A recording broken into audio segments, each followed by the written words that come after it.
Hi everybody, my name is Alan. On behalf of the crew, I'd like to welcome you to another edition of Bridging Heaven and Earth. You know, for each of us walking this planet and doing what we do, it seems like in every day there's just so much going on, there's so much to do, there's so much busyness, there's so much business, there's so much responsibility, there are so many things that need to get done, that we have to do in order for something else to happen. And yet, really, what does a human being want? What does every human being want, no matter what age or color or sexual preference or religion or from what country? We want to feel love and we want to share it. And that is the common root of all of us here on this planet. And so much of the time, do we do that in our lives? Are our lives full of love? And then the manifestation of it, the sharing of it. And often, I mean, if we answer that question honestly to ourselves, the answer is probably not. That we're too caught up in all the things that we have to do. We're too caught up in being what we think a human being is. But really, if we could simplify our needs into feeling love and sharing it, it would be a big step for us all. I mean, does anyone out there really think they want to be a Buddhist or a Christian or a Frenchman or an American or a Greek or gay or heterosexual? I mean, we are all those different things. But is that in our heart what we really want to attain in this human life, as long as we're given the glory of this human life? Is that where the joy of this human life comes from?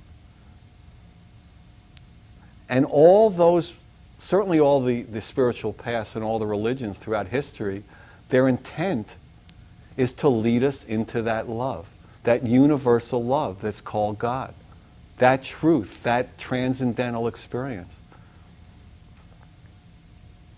And that's what we want. And the opportunity is there for us to have that experience. Throughout history, teachers have come, people who've had that experience have come and said, you can have that experience. You are the light of the world, as am I.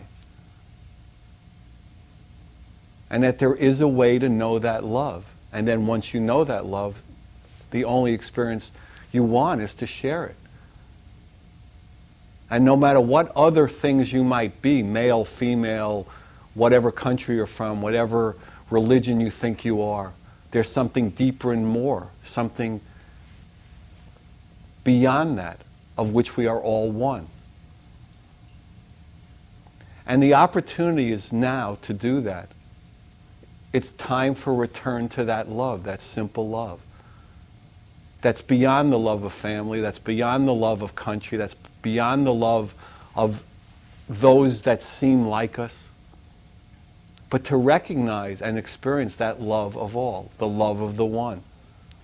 With all the other traumas and turbulences going on in the world, and God knows there are traumas and turbulences, and wars and hatreds and long-standing hatreds, there's an opportunity for that love. And that's really what we want, is to feel love and share it.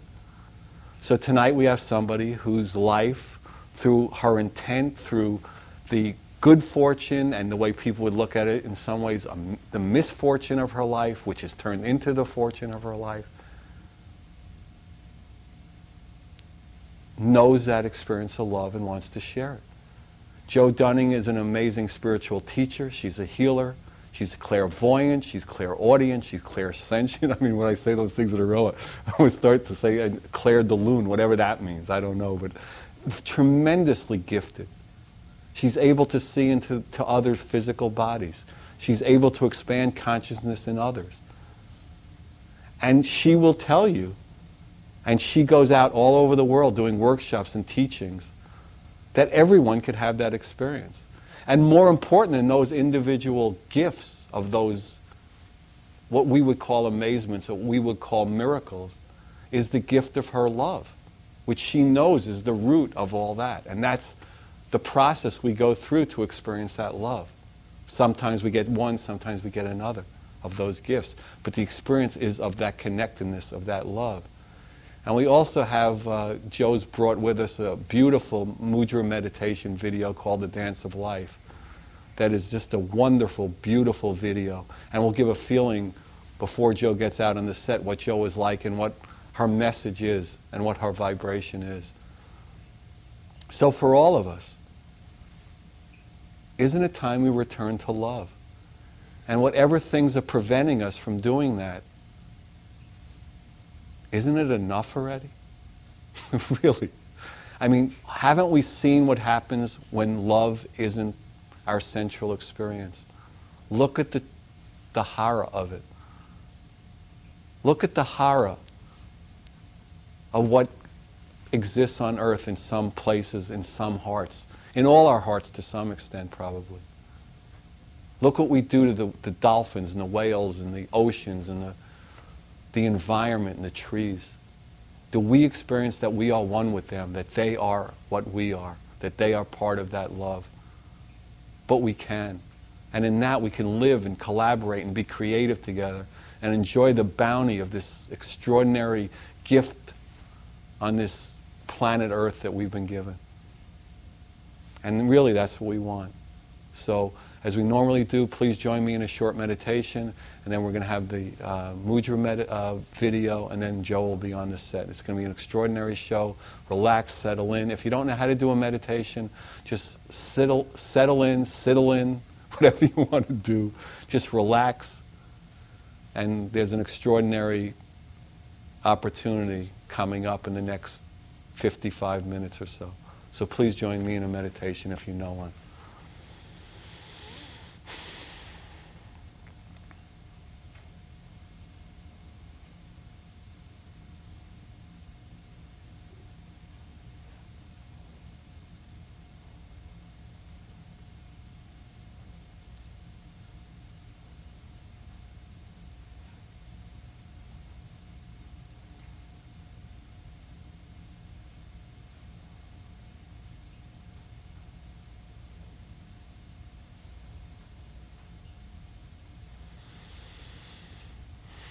Hi. So we're going to start tonight's show with a Mudra meditation video. Joe Dunning has put it together, and it's called The Dance of Life.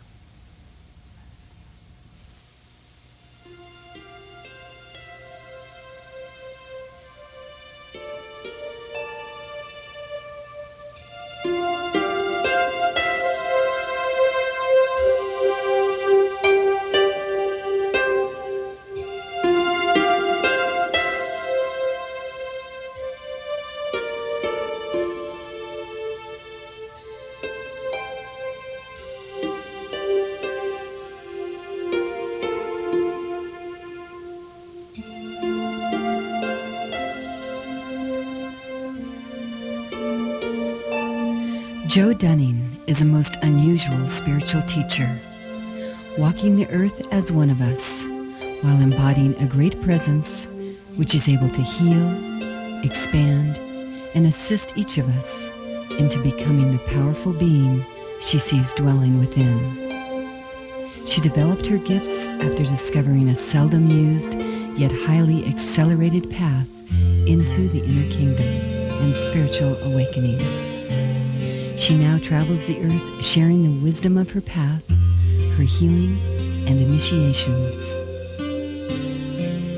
What you are about to see is an ancient form of prayer shown to Joe through her guidance.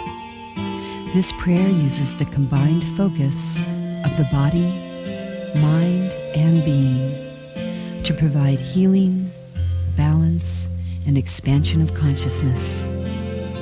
This powerful flow of prayer is a blend of many spiritual disciplines, creating a mudra meditation called the Dance of Life.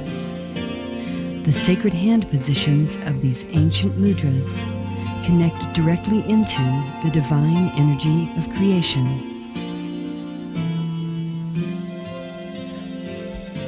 Watch now as Joe Dunning performs the Dance of Life Mudra meditation.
So welcome, we're on the set with Joe. Welcome, Joe. Thank you, Alan.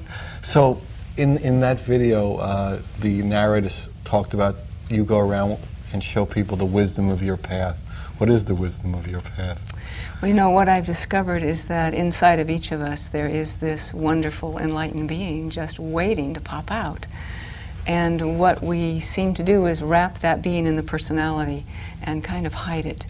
So the wisdom of my path has to do with how do we let the baggage go, the beliefs go, the things that are in the way of becoming all the time that ongoing, spontaneous, joy-filled, happy enlightenment that dwells inside of us. What does prevent it? You know, I think it starts probably when we're very young, in our being cultured into what we need to do to be socially appropriate. So we're little tiny things, we're 1-year-old, 2-year-old, and each time we're told that we are doing something that isn't exactly right. So each time we aren't loved exactly as we are, I think we begin to cover up that spontaneous part of ourselves. And once we begin to start covering it, then we get approval from those around us. So we're no longer... So we're kind of faking it. We're faking... We're molding ourselves. We're right? molding ourselves to fit into the society that we live in. We're molding ourselves. And we see that joyfulness in a lot of kids. I mean, we can still see kids at 6 and 7 and 8 and 10 even that still have that aliveness. That childlike quality, because they're children. That's right. And we end up losing it, and we got to come back to it. That's right. Unless you become like children. So we need to become again like that child, which is innocent and playful and doesn't seem to judge much or have many opinions or beliefs that get in the way of that spontaneous flow. And would you say that almost everyone on the planet has some form of that when they start out, or at least when they have it, they have that childlike quality, and then they grow up and they assimilate into the society, and then the walls are up and they... I think so.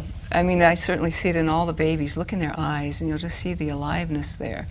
But some children much sooner, some children a little longer, it begins to get covered over from the environment, probably at first primarily environment, but also it may also be nutrition and other kinds of things that can begin to dim that life force.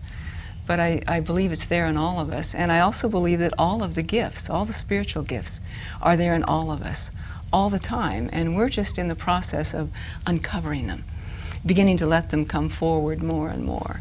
Why don't you tell a little bit about your story? I mean, you had a defining moment, but even before that, you were on the spiritual path, right, say, and you were going along, and you were thinking you had achieved something. Why don't you talk about that? Well, I'll start a little bit with my background. Yeah. I was raised Catholic, and I was very happy being raised Catholic. It was just fine for me and who I was, and the parents that I had were very loving. So I had this sort of traditional Christian upbringing until I was about 25. And at about 25, I opened a book by Ruth Montgomery called A Search for the Truth. And I had never read anything metaphysical or mystical or anything. And it was like something inside of me lit up. Just a light bulb. Mm-hmm. Yeah, right. And I just had this knowing that there was this whole candy store that was there to be played in that I had never heard of.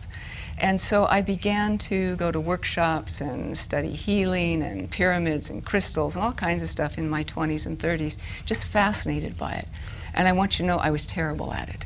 I mean, so I would hold a crystal and nothing would happen, and I would put my hands on somebody and try to channel energy and nothing would happen, you know. Except they got a rash once.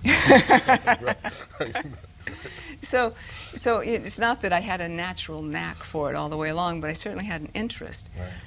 And then I became very interested in traditional mysticism, which means a mystic is someone who's really interested in having their own personal experience with God and of God, so that the mystic steps aside from religion, although most religions have mystics in them. But the mystic really is seeking that personal experience with God, that connection, the oneness, the joy, the ongoing knowing of the presence. So I began a discipline called Practicing the Presence, or the prayer of the heart. And it's a repetition of a Christian prayer, and you say it with each inhale and each exhale with the attention focused in the heart.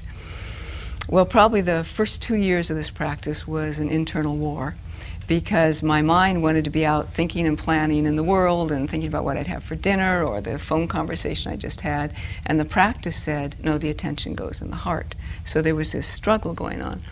But after about 2 years, I think, I woke up one night in the middle of the night and I didn't have to remember to start saying the prayer. The prayer was just going inside of me all the time. I didn't have to do anything anymore, which means my mind had gotten quiet.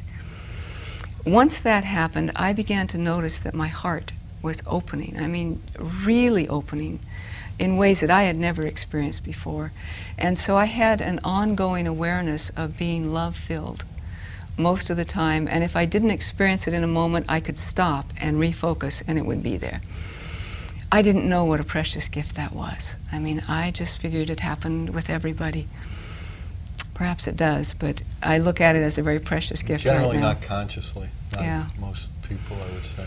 So I decided that if the heart being opened is wonderful, then there must be something even more wonderful beyond it.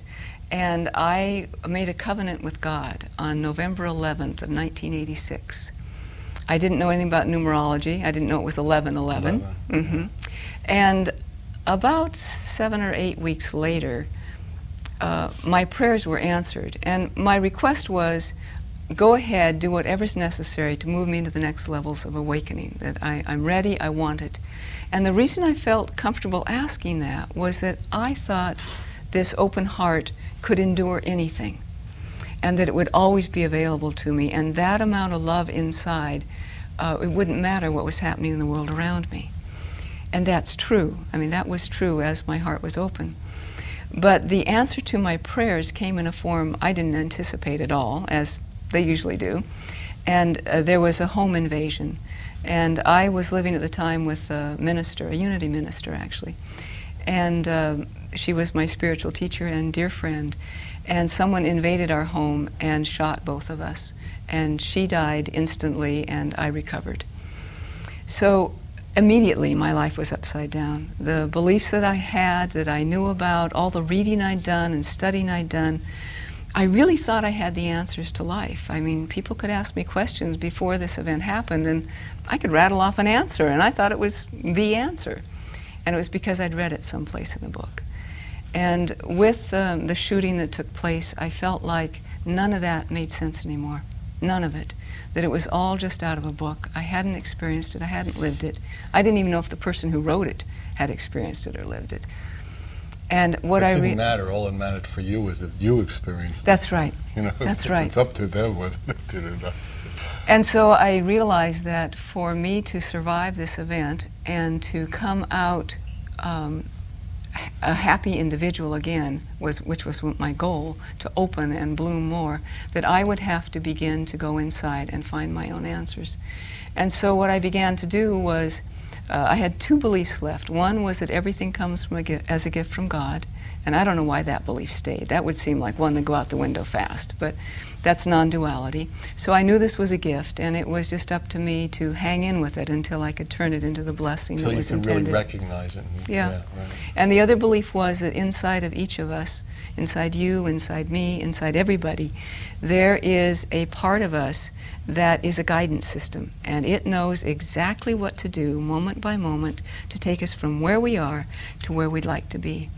So my first goal was to find that guidance system. And it probably took me 3 or 4 months, maybe longer, to find what I believed was the guidance system, test it, and then begin to follow it. And so that was really the beginning of my intense spiritual delving, I would say. And my goal was only to take care of myself, to heal myself so that I could have a happy life. And in the process, I learned how to heal myself. I learned how the energy went through my body. I learned about emotions. I learned about my mind. I learned how the mind created responses in the body. And so bit by bit, I was being instructed on how all of us work. I mean, we're all the same. Right. So I was being instructed in that on a very personal level. And over the next months and then years, this guidance system became my only way of resolving my own answers to what do I do now, where do I go, what do I eat, so what you do left I wear. reason behind. Completely. Right. Yeah. And much of what I was doing was not, it wouldn't make sense to anybody. It would not make sense. And would you say it was like an inner experience of harmony? Or would you say it was something more specific than that? The guidance system? The guidance system is actually very easy, and whenever I've done it with a group, it seems like almost everyone in the group can find it right away. And the guidance system for me is a feeling right in my center of my chest, my heart area. And for me, when the answer is yes, move forward, it's a warmth and an opening. And for when it's no, it's off, don't do that, don't go there, don't say that, it's a closing, a tightness. And some people, you might be able to remember when you were a kid and you were going to tell a lie or you were going to steal a cookie or something you shouldn't do. There was kind of this feeling that you should and oughta. And but in order to have that experience, you have to be there and you have to be in that moment. So you can't have momentum going because then it's too fast to experience it. So you have to be slow in that sense. You have to be there. You have to be there, yes. And you have to... Your consciousness has to be with that experience. Yes. And you also need to reach sort of a neutral place about outcome. So if you want to be able to get a clear answer here, I have to set aside my preference of outcome. Because if I have a preference of outcome, then it's very hard to read what it is. But if that machine that's making the preference of outcome isn't working, then you wouldn't have one, right? Correct. So that's to stop the world, to be in, be here now. That's the key, is to stop the tool that creates the division, that creates the good and the bad and all that. But I think that mechanism is in us right now. It's in you and me and everyone right now. It's without the life force, in a without sense. any training, without any meditating, without any stopping anything. I think it's been whispering to us. I think it's the still small voice that's whispering to us since we were born. I think with the first breath. And I think it continues until the last breath. And it is telling us through our physical form, our physical body, yes and no, yes and no, yes and no. We talk about stress, and we talk about tension. Well, that's when it's gotten so massive that we aren't even noticing the little tiny bit in our heart anymore. It's gone through our whole body. Well, for me, as I began to tune into this place, what I found was that the sensations of yes and the sensation of no went through my whole body. And it now is a body response. If I start to go into a room that's not my place to be right then, I feel a pressure on my body, and I just know this isn't the place for me right now. And I have no idea why. I don't even It's completely try. Unreasonable. Completely. Yeah, Yeah. I understand. But the mind wants to go, Yeah. oh, I know, it's Yeah, right. because It so-and-so wants to is give there. an explanation. Yeah. Right. You know, it's interesting you had that experience where you did that prayer for a long time. At some point I realized, like, for me, it was almost like a spiritual exercise. I don't know if anybody's ever done it, but no thought was worth thinking. Oh, wow. Do you know what I mean? So every time I go Yes. there, I just go back into meditation. And that did the same effect, that it stopped that process. Yes. It will. And that's the process where you have identity, where you have division, where you have religion, where you have, That's all right. the things that we have that are separate, even separate bodies. That's right. That's right. And as the mind becomes more quiet, then we can begin to experience all these other elements. And yet some people think they need to sit and meditate a certain number of hours a day or minutes a week or whatever. And I found that for me, that's not my way. And my way is to find a way to be in meditation or connected with guidance or with spirit, ongoing, all the time, so that I don't need to stop and go meditate to figure something out. Would you say well, I mean, I know there are a lot of processes, but I mean, it seems to me to slow that, I mean, there's so much momentum of the mind, or however you would describe it, moving. How do you get to where you hear the small voice and trust it? I mean, you have to start leaning on the cane. Yes. So how do you see that happening? I mean, I think that's why a lot of spiritual paths have quiet time, have meditation, because something has to happen that silence can guide you. But if there's too much chatter, you won't hear it. What I'm finding is that the mind is in charge of our growth and development through the first three chakras. And so if we're developing still in the first chakra, survival, second chakra of creating ourself and who we are, and third chakra of presenting ourselves into the world, then the mind will have a very active role. And actually the heart is telling the mind what to do, but the mind appears to be in charge. But then we reach this point right under the diaphragm, which is where we go through the dark night of the soul. And in that point, that's where the transition takes, and the mind starts to let go of the control, and we think we're losing our mind, we think we're going to be homeless, we'll never have a job again. Yeah, we'll be by the tree, 80 years old, no one will That's love right. us, no teeth, Yes. truly. Yes, you know. It's brutal, isn't it? Yeah, and we all, if we're lucky, we all hit that place. Right. Because that means we've completed first chakra, second chakra, third chakra learning. We're ready to step beyond the mind, and we're going into the intuitive guidance system, or the heart. And that's when we go through a little tiny opening in the diaphragm and up into the heart center. And the heart center, I love the name of your program, because there are points in the physical body that blend heaven and earth. And the heart is the point. There are 2 points I'm aware of. One is the heart and one is the pineal pituitary. And the heart blends the energies from the heaven and the energies from the earth in our physical form. And so then we carry them forth through the emotions of love, and we manifest through the heart center, meaning the emotions, here in this plane. And I was talking to someone and explaining the colors of the chakras, and the color of the third chakra is yellow, and the color of the throat chakra is blue. And we remember from when we were coloring in kindergarten, when the blue sky ran over the yellow sun, we got a green line across it. So when you mix yellow and blue, you're going to end up with green, and that's the color of the heart chakra, because it blends the energies of the earth and the energies of the heavens. And that's what keeps us alive and anchored here, alive with our spiritual energy anchored with our earth energy. Then the pineal and the pituitary work together harmoniously. They have a marriage at one point. I call it marriage of the pineal and pituitary. And the pineal gland is bringing in the energies through the crown chakra and aiming that energy back into the sacred chambers of the brain. And there are ways to activate the pineal gland so that if that is something the person really wants to accomplish this lifetime, it's possible to go and activate the pineal gland so it does that. And once the pineal gland has been activated, then there's another point where it joins with the pituitary. So the pituitary is carrying all of this energy now through the physical form, and the physical form is starting to become a higher frequency, higher vibrational form then, so through the pituitary and the work of the hormonal systems. It's just fascinating. I mean, once we can start going inside the body and notice what's going on and pay attention to the energies, there's a whole course in what I call esoteric anatomy. And it's how does it all work beyond the physical? What's the purpose of all of it? It's fascinating stuff. And then beyond that, there's like all the atoms. I mean, so, you know what I mean? At each level, there's... Yes, and Einstein, dear great Einstein, talked about levitation. Only he didn't call it levitation. He said that as the spin of the electron increases, the faster the little electron in each of our cells spins faster, the more it negates the forces of gravity. And this is Einstein. Well, what he's saying is that as we raise our vibration, those little electrons spin faster, and therefore we levitate, or we become light. And that's how levitation happens, is that we get our electrons moving really rapidly. So in this process, then you found yourself being given or experiencing these ways of healing, these ways of seeing? It was accidental at first. Probably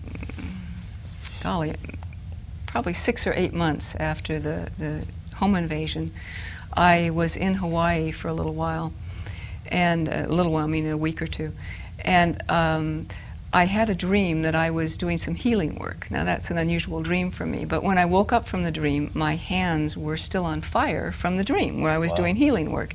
And so I thought, well, there's no point in wasting this energy, and I set my hand on my stomach. I thought I will send the energy to myself. Well, when I woke up in the morning, I saw that I had a handprint burned on my abdomen because there was so much energy coming through that it had burned the skin. Although it's not painful, it just changes the color. So it stayed a brilliant lobster red, like a sunburn, for a few days, and then became a dark tan, just like a sunburn would. And a handprint. A handprint. Yeah, I even took pictures of it. I thought, this is so weird, you know. Right. So that was the first sign that something was starting to happen. And then a few months after that, I had a small gathering of friends in my home, and I went up behind one of the women and just put my hand around her and gave her a little hug and said, "Hi, it's good to see you." And my hands happened to be on her abdomen. And as I put my hands there, there was this loud ripping noise. Like if you had a long strip of Velcro and you pulled it apart, it would make that kind of a ripping noise. Well, I mean, I jumped back and she jumped back, and I said, "Are you okay?" And she said, "Yeah, what happened?" And I said, "I have no idea." She said, "You know, the pain in my side just stopped." And I didn't know anything about a pain in her side, and I said, "Tell me about it." And she said, "Well, I had my appendix out 4 or 5 years ago, and I have severe adhesions, and I'm in constant pain." Well, the sound that we both heard was all those little cells popping apart. And that was happening as you would describe it, because of a certain energy that was going through you. It was just happening spontaneously. At that so you had no intention, you had no... I had nothing, zero. I was still very much focused on how do I heal myself. This is only a year since the event happened, and for anyone that's been through major traumas, we know that it's a number of years to begin to heal and reintegrate. So I didn't have any focus on anything except taking care of myself.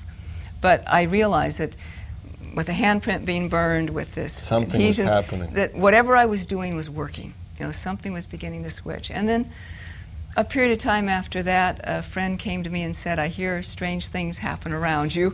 You know, would you help me with my back?" And I really didn't particularly want to do any healing work. I mean, I didn't know how to do it, didn't have any ideas. And so I just kind of sat and stared at her. She said, I really don't want you to touch me. I hurt too much." So I just sat and stared, and all of a sudden I realized I was seeing inside her body. Wow. And I could see her spinal column where she'd been injured in an auto accident, and there was cracks in a couple of the vertebrae, and a little chip had floated off to the side. So, I mean, can you see the places, I mean, would you vibrationally know the places where there was disharmony? In this particular instance, I was actually seeing it just like you'd see an X-ray, only it wasn't black and white. It was more like looking at flesh color. And in other times when I work with people, I'll see the energy as it's blocked someplace. Sometimes I actually see what's going on inside. I can see if there's something twisted or Now, do you turned. have to? I mean, if you looked at the crew, God forbid, but I mean, would you have to have that intention, or would it just be Yes. some... you would have to have that intention? I choose that I would have that intention because I have some spiritual guidelines about integrity, and one is you don't go snooping. In someone's body? No, I mean... Their pocket's fine, body you yeah. can't. No. You just, their I mean, kidney, you don't want to look at their kidney. You don't check on their thoughts, you don't check on their body, you don't do any of that unless, you know, it's a situation where I'm invited by them consciously. So my guideline Would there be a certain level of disharmony that would just draw your attention? In other words, like if they're in the physical realm, if there was a loud noise over there, we might look over there. And would there, if someone came in a room that was, say, deranged or something, yes, occasionally. would you go, whoa, yes, yeah, it's time for me to... Yes, yeah, that kind of that's a feel more off the energy field just coming at me than checking out the body. So I don't go to check anything out, but occasionally something will just jump at me, as it would anybody. Anybody. You know, I may be a little more sensitive. To that.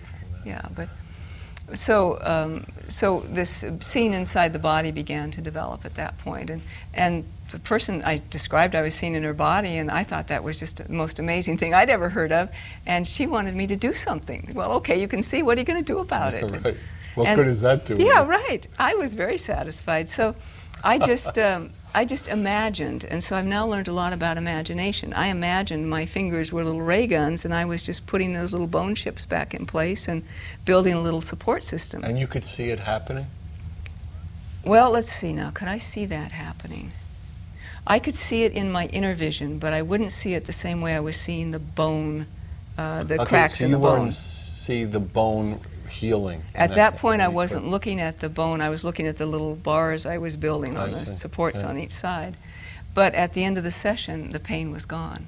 And she'd been in the auto accident, I think, 3 years earlier. And it was gone. That was the end of it. So is there anything you can't fix? Well, I'm sure that there is, and there are often... But you haven't come across it yet? Oh my God, in 10 years, this is a miracle. Well, it's not that it can't be fixed, because anything that we'd like to have different in our life can be different. Is the person in a place that they would like to have that kind of change take place in their life? Because often that means letting go of a belief, or letting go of an old resentment. An old resentment. But it could also be a belief that that's not possible, that only Jesus could do it, or only... No, it's more a belief like, I'm not worthy, I'm not lovable, I'm bad, I have something wrong with me. It's those kind of beliefs. It's not... That I should have a bone spur in my back, or bad things should happen to me? I mean, some people have that belief. Yes, some people have that. I'm a bad person and I deserve this. This pain is for me because I'm so bad. Or I'm suffering so I'll have a better place in heaven. You know, that's a very Catholic one. I love that. Yeah, let's go do some penance here and get farther into heaven. So it's mostly that. I mean, would they? Okay, now you're looking at this person, you're seeing that, and you're moving through what the process of healing. I mean, would they block it, or would you just not do it, or would they say, "No, I don't want you to fix it. I'm evil and I don't deserve for you to heal it," or wouldn't they, or they wouldn't be in front of you? How would that work? Well, in one case, they wouldn't be drawn there in the first place, but sometimes they just aren't ready to let it go, and I can watch the energy shift and move it back into place, and then as soon as I stop, they'll put it back. And when that happens, I'll say, let's talk a little bit. You know, how do you feel about this? Do you have any situations in your life that are bothering you? And if we can go in and remove the baggage, the old baggage that they're carrying, which can also be done energetically. If there's traumas that we've been through in our youth or recently even, it's possible to go in and clear that out of the energy field. You can see that too, so you can see like past problems or past lives where they've what I generally see is energy. But I would have to be invited to check that. I wouldn't just go and look at it. I would have to be invited. Would you check and see if I have such and such going on? Or I have these feelings going on inside of me. What can we do to shift them? So I tend to take the lead from the person that's there with me, so that it's very not invasive, because frequently someone will be working with me and say, for example, they have an addiction of some kind. That's often obvious on an energy level. That's something that can be told, but if they don't want to address that, then I would never go there. I would never mention it or say anything. You would never, and how could you tell that they didn't want to address it? I might say, do you feel like you have anything in your life that's difficult to manage? Do you have any particular drugs or alcohol, something that's hard for you? No. You know, so I might mention it as an aside, you know, is there anything that you can think of? And if they aren't willing to say, yeah, I think I drink too much, or yeah, you know, then I don't go there. Because they're not ready, and it's not my place to tell them what they should work on, you know. Unless they come to me and say, I want you to be my trainer, spiritual coach, then I can say, okay, let's address these issues. We can sit down and take a look at it that way. And do people do that? I mean, people come to you and say... I have a spiritual coaching program, and so people sign up, and we do it by teleconference sometimes. Sometimes they'll come for an intensive for a day and we'll work. Sometimes they'll come to a training workshop where I'm teaching something and they'll want to be trained, and we have to do some clearing work before they're ready to start being able to do energy work. Yeah. Isn't it amazing stuff? It is amazing. I mean, but the thing is, it's amazing that everybody has these abilities. I mean, I'm not unique. I may be unusual in that most people don't use these things, so they're unused, but not unusual. Everyone has it. Everybody has it. Everybody got all the gifts. And some people will come and say, you know, oh, I just wish I could be a healer, or I wish I could be a reader or something. And if that's what they want, they have those gifts. I mean, it's there in everyone. No one got shorted. Everyone is loved. Everyone here is loved by however they would look at the Creator. Yeah, everyone is loved equally and magnificently. Everybody. So, how did you think? How did it unfold in this particular experiment or this Earth plane that we didn't remember that is so prevalent as a forgetting? You know, I think it must have been going on for lifetimes and lifetimes. I mean, could it be that it was set up that we would come in infinite, you know, in separate bodies and forget, and what the process would be, almost like, I mean, I call it an experiment. Yeah. It seems to me it's, you know, the best of us over history never had it, you know, never knew it that well. Even That's the right. Jesus and Christians and the Buddhas. You know what I mean? So it had to be pretty difficult here to understand that, at least at different times. Well, I think what my belief is, and I teach only from my own experience, so you may ask a question about an area that I just don't have experience, and all I can say is I don't know.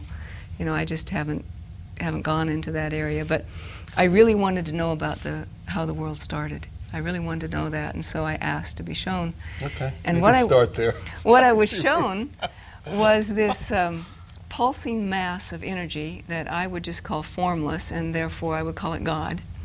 And it was pulsing and pulsing, and then it got smaller and smaller and smaller, and really, really dense. I mean, Tight, really, dense. just tremendous amount of energy packed in a little tiny space. And then it went plooey, huge, huge. Was there a consciousness that you would call a consciousness in that? Yes, I would call that God. Okay, so there was a consciousness. It was so self-aware. And it had an intention to And do it had an intention. And it had an intention, and it was pulling itself in to explode into a gazillion pieces. And all of those pieces, what I saw was all of those pieces became everything that is. Became you, me, flowers, trees, earth, planets, sky, stars, everything. So that when we say God is everywhere, that's the truth. When we say you are God, that's the truth. Because everything, there isn't anything that isn't that, right. Which means there's no bad guy. Everything is God. And what I saw happening was, once this had exploded into all these pieces, little tiny specks of those pieces began to light up.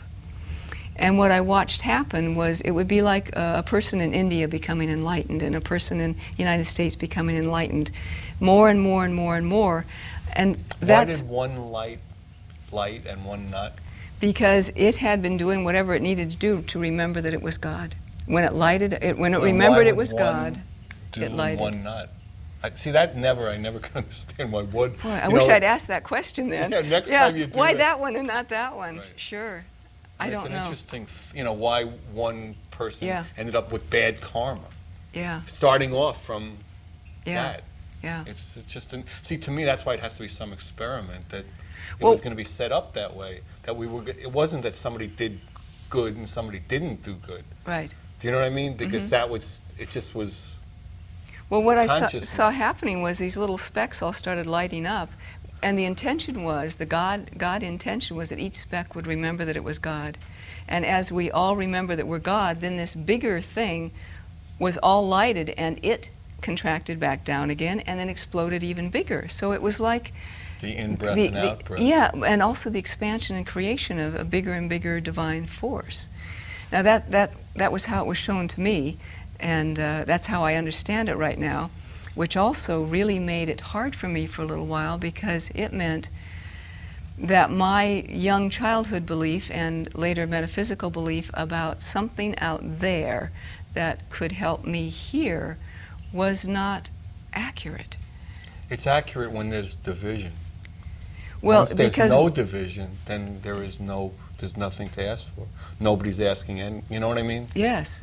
But so, that's, you know, so when we go back and forth between that, there is something. Because we're separate from other things. Yes, we are separate from other things. But we don't have to be. But yes, we don't have to be. Yeah. And I kept thinking that there was still this one unit of pulsing force in the sky someplace, that all I had to do was say the right prayer or be good enough or meditate right, same as I did when I was a kid. I just put it into different words. And we talk about now, you know, universal laws of things. So I'm beginning to understand that there is just divinity everywhere, and that's all we need to be aware of. And as we become more and more aware of that, we see more and more divinity, and we become more and more divine. So that means we're letting go of our "you done it to me" stories. I call it the because my such and such. So we're letting go of those. We have to. Yeah, I call it rubbing up against the infinite. You become, you know, you recognize that you're. Right. You know, instead of all the separate things and all male, female, young, old, you experience somehow, by some way. That's right. That's right. That you're the infinite. And I think part of that... And the momentum builds up, and then... Part of that is a maturational process, because we go through a spiritual developmental process, the same as we go through one in the physical body, the same as we go through one in our schooling system. But do you think it's in you wouldn't say it's in linear, it's time linear, would you? It is, well, time doesn't exist there, but it has a progression to it. And the progression may move this way. You know, it goes forward a little bit, back a little bit. A few pieces get this far along, some are still here. But the movement, as I know to call it, is victim, victor, vehicle.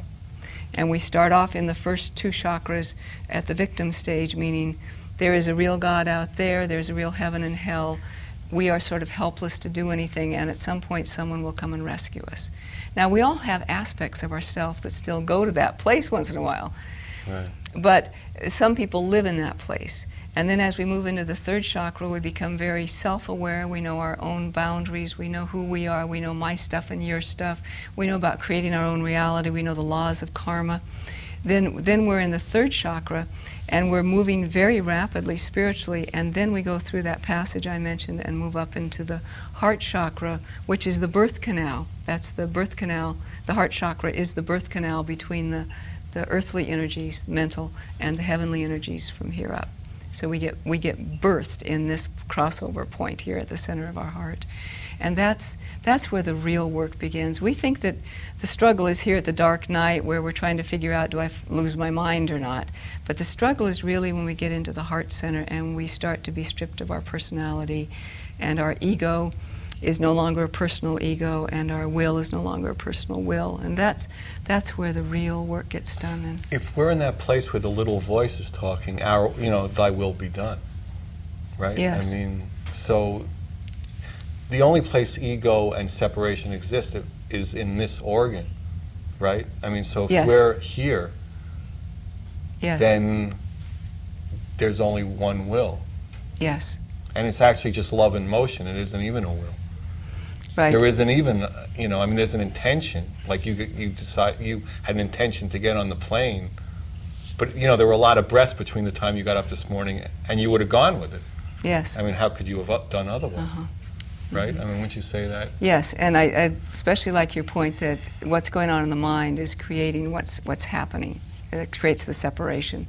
And if we realized how powerful our mind is, we would watch our thoughts very carefully, because they have very powerful creative forces.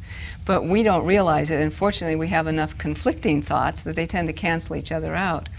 But I know most people certainly would not want to have every thought they have manifest. Dylan said, if my thought trees could be seen, they'd put my head in the guillotine. Uh-huh. Right. I mean, how many times do we worry that someone we love is in an auto accident, you know, or just little things like that, and we're going, oh my goodness, these are not just malintended thoughts, but just our worries, our thoughtful worries. We certainly aren't in a place that we'd like to be Or not in the manifesting. moment. I mean, it's like people say, I miss you already, but I'm right here. You know, it's like, Right. why? How does that work? You know? Mm-hmm. But it's only some, you know, feeding the illusion again and Yes. believing it. Yes, but that's what the mind does, and that's its role, and it's probably our greatest friend and our greatest ally in our spiritual growth. Most people think the mind is the enemy, but it really isn't. It's the one that tests our strength. Well, it's what's in control. It's like a computer can be helpful, but not if it's running berserk and spreading viruses all over. Right, right. So we learn how to use the mind. Instead of the mind running us, we learn how to direct the mind and use it that way. And then we've got a great ally, because the mind actually can lead us into the depths of hell, which we've all experienced with our thoughts, and we go on, and all of a sudden we're just terribly upset. Or it can walk us right in through the gates of heaven. The tricky thing is once you have the machine on, it's hard to control. So, I mean, that's why a lot of spiritual paths say, slow that machine down. You're not going to be able to control it. You know, you got to have a lot of momentum going up with that small voice before you're going to control that massive machine. Well, most of us have it running that way. In fact, I remember one point a number of years ago where I had been through this difficult situation, and my mind was just going forever. And I thought, my mind is making me crazy. Absolutely. It's like going. I said, I have to stop my mind, or I have to cut my head off, or I have to do something to stop it. And I was desperate. I mean, I was desperate to stop it. And I thought, I'll try anything. And all of a sudden, I thought, well, why don't I focus my mind in a different way? And I learned how to do a temporary energetic lobotomy. And I'll share it with you because it's really helpful when your mind's going crazy. People have suggested I actually get a lobotomy, so well, this could be of great benefit. There's a point at the top of each eyebrow. You know, where each of us have an eyebrow, and it has a high point on it. Well, if you just imagine that those 2 points are being pulled apart, being pulled this way, stretched farther apart, what you'll find is when you imagine that, your mind stops thinking other than in the present. So right now, my mind, I'm doing that with my mind, and I'm here, and words are coming out of my mouth, and I'm never sure what's going to be the next word, all right? Because I'm cut off energetically from here up, and all that's functioning are the lower level portions. Now, obviously, other levels are functioning because I'm talking, and I'm thinking, but it doesn't have any ability to go wandering any place. And that's what I discovered, was those 2 points, and they got me through. They got me through a real hard time. Now I found another point, and it puts you... Tell us that. Okay. This is from one of the workshops, but I'll give you a piece of it anyway. Ooh, secret. A mystery school here. Yes, it is. So there is a point that will silence the mind and put you into a state of being instantly. And it is under the bone, right at the top of the head, under the bone. So you're not on top of the head, you're not in the bone, you are right on the underside of the bone. You're sitting right here on the bone. And if you put your attention there, oh, it's so nice. Everything goes quiet. Can you feel it? I can, but let me ask you something. If you put your attention on anything like breath or anything like that, won't it stop? I mean, isn't the problem with mind is that it's, you know, it doesn't have a focal point? I mean, that's why a lot of meditations are breath meditations, or mantra meditations. You know, anything that takes all the ripples and kind of slows them down. I mean, so is it the focus on that or the internal thing, or is it just focus on anything except your own stupidity? Well, I've experimented quite a bit. And you find those to be... And I found those 2 points, for me, seem to be highly effective. And when I've shared it with groups, especially this point here, no, these 2 also, others seem to find that it's highly effective. Now, I haven't asked the group to go to their another point on their body and hold their attention there to kind of compare it as an experiment. I haven't asked that, but I found that those 2 points seem to really do something. Wow. So I think, there's a lot been said, but I think we're coming to the end of another show. And I hope you had the experience that I had. And there's just was a lot here. So if you want any information about Joe, the workshops, the healings, call me, Alan, 805-687-2053. 805-687-2053. Good night. God bless you. We love you. Come again. Good night.